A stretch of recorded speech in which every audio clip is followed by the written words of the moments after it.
Morning everyone. So today we are taking the chapter electromagnetic wave.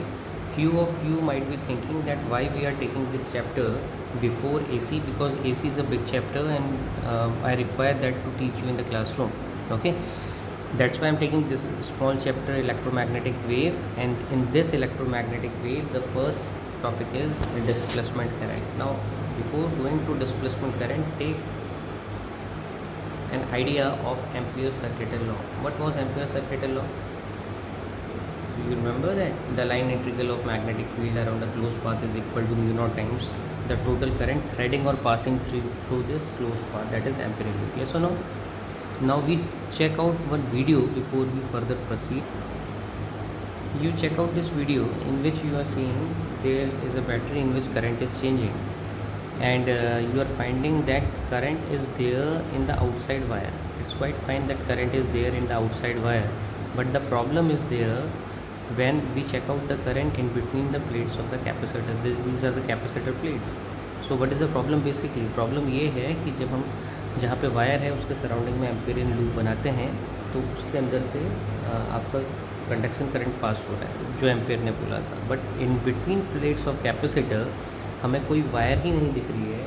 तो वहाँ पे आपके जो एम्पियर थे ही फेल टू एक्सप्लेन कि कौन सा करंट पास हो रहा है। Later Maxwell came and he explain between the plates of capacitor there is a current known as displacement current. लेकिन प्रॉब्लम ये हुई from where this displacement current comes. Displacement current कहाँ से आया और कैसे हमको पता कि डिस्प्लेसमेंट करंट है?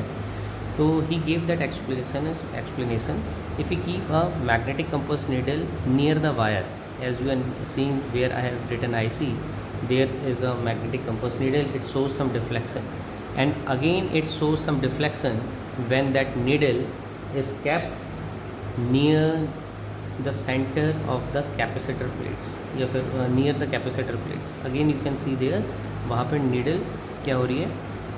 डिफ्लेक्ट हो रही है। यहाँ से जो आइडिया आया वो आया किसका? डिस्प्लेसमेंट करंट का। So that means there is one current that can not be conduction current, because conduction current flows only where wire is there. तो यहाँ पे जो करंट था उसका नाम हमने रखा डिस्प्लेसमेंट करंट। और वो कहाँ से आया? इन प्लेट्स के बीच में इलेक्ट्रिक फील्ड चेंज होगा। जैसे कैपेसिटर की प्लेट हल्के हल्के चार्ज होगी तो इलेक्ट्रिक फील्ड चेंज होगा, उसकी वजह से मैग्नेटिक फील्ड चेंज होगा, and from there we find the concept of displacement current. So what is a displacement current? It is the current which produces in the region in which the electric field and hence the electric flux changes with time. So plates of capacitor के बीच में जैसे जैसे plate charge होते जाएगी battery के help से, इसके बीच में जो आपका इलेक्ट्रिक फ्लक्स है ये भी क्या होगा? चेंज होते जाएगा, और जिसकी वजह से यहाँ पे भी एक करंट आएगा जिसको हम क्या बोलेंगे? इसको हम बोलेंगे क्या? Displacement current. आउटसाइड जो वायर है उसमें जो करंट होगा that current is known as conduction current, but in between the plates the current is known as displacement current that you can not see as a wire. So वो किसकी वजह से आ रहा है? चेंजिंग इलेक्ट्रिक फील्ड की वजह से. Now we always know that ampere circuit law is integration of V dot d l. Vector लगा लीजिएगा, this put that factor sine V dot d l is equal to mu naught I, but we know that inside that there is something else. So we want to find the displacement current value. Now what will happen in between the plates of the capacitor as the charge on the plates increases? What will happen? Before that, tell me what will be the electric field between the plates. And we know that electric field between the plate is what? Sigma upon epsilon naught. This we have done in the first chapter. Sigma is equal to Q by A. So E is equal to Q by A epsilon naught. हमें पता है ना? And we also know that what is the flux passing through this place in between the plates of capacitor. तो देखो area vector की direction, जो area vector की direction होगी और इलेक्ट्रिक फील्ड की डायरेक्शन, दोनों की डायरेक्शन सेम है. तो phi is equal to E dot A is equal to E A cos जी ये हो जाएगा. तो फाई इज इक्वल टू ये हो गया. फिर फाई इज इक्वल टू ई हो गया, तो ई की वैल्यू तो हमारे सामने है. तो ई की वैल्यू कितनी? Q by A epsilon naught into A cancel out. Phi will be equal to how much? Phi will be equal to Q epsilon naught. तो अब हम यहाँ से यहाँ पहुँच गए. Just we copy this also. Okay, so phi is equal to Q by epsilon naught. If phi is equal to Q by epsilon naught, this implies that Q will be equal to phi epsilon not. epsilon naught, and do not forget this is electric flux. This is electric flux. Fine. So if this is the charge so what will be the current? So current will be how much? Okay, current देख लेते हैं कितना होगा. Current होगा sir dq/dt. इसी को copy कर लेना which I am giving you right now, equal to d/dt of phi naught E epsilon naught. अच्छा, फाई नॉट ई फ्लक्स तो चेंज हो रहा है but epsilon naught is constant, so it will be out. So what will be the formula? Epsilon naught d phi e/dt, and this current id is known as displacement current. id is equal to epsilon naught d phi e/dt. ठीक है, यहाँ दूसरी method से करा है. Here I have done from different method, here I have done from different method. Whichever you choose, whichever you like, you can accept that one. Now अब देखो, अब जो टोटल करंट हो गया जो प्लेट्स के बीच में है, that current is known as displacement current due to change of electric field, and the current outside is your displacement current, sorry conduction current. So what is the total current? I is equal to IC plus ID. IC outside, ID inside. जहाँ पे IC होगा वहाँ ID नहीं होगा, और जहाँ पे ID होगा वहाँ पे IC नहीं होगा. तो अगर मैं एम्पियर सर्किटल लॉ का मॉडिफाइड इक्वेशन बनाऊँ तो वो हो जाएगा phi naught phi, it will be क्या होता है, integration of B.dl is equal to mu naught I, and B.dl is equal to mu naught I will be IC plus ID.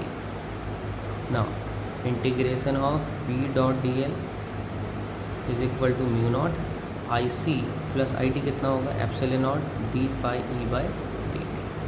So this is your modified Ampere Maxwell equation. Maxwell, why? Because Maxwell has modified it. This you can see here also the same thing has been written. Mu naught की value आपको पता है क्या होती है. Now what Maxwell has done, he has given Maxwell 4 equation. Maxwell ने क्या कहा है, पूरे इलेक्ट्रोमैग्नेटिज्म को समझाने के लिए we require 4 equation. What are these equations? Now you check out. The first equation is this. Now what is this? Gauss law in electrostatics. Second law is Gauss law in magnetostatics, यानी कि magnetic field. वहाँ पे जो आपका magnet होता है वो हमेशा डायपोल में रहता है, तो टोटल उसकी स्ट्रेंथ 0 हो जाती है. इसको B.ds कर लेना, B.ds factor, E.ds factor. Fine. Now third is Faraday law of electromagnetism. Now what is Faraday law of electromagnetism? E is equal to minus d phi by dt. Now E is voltage, और voltage को हम कैसे लिखते हैं? हमारे पास एक relation होता है E, electric field E is equal to dV by dl. So dV is equal to E.dl, और V is equal to integration of dV is equal to integration of E.dl. यहाँ पे भी लिखा है देखो, E.dl integration is equal to minus d/dt B.ds. अब ये B.ds कहाँ से आ गया? This is basically flux, magnetic flux. So magnetic flux you know that formula is integration of B.ds.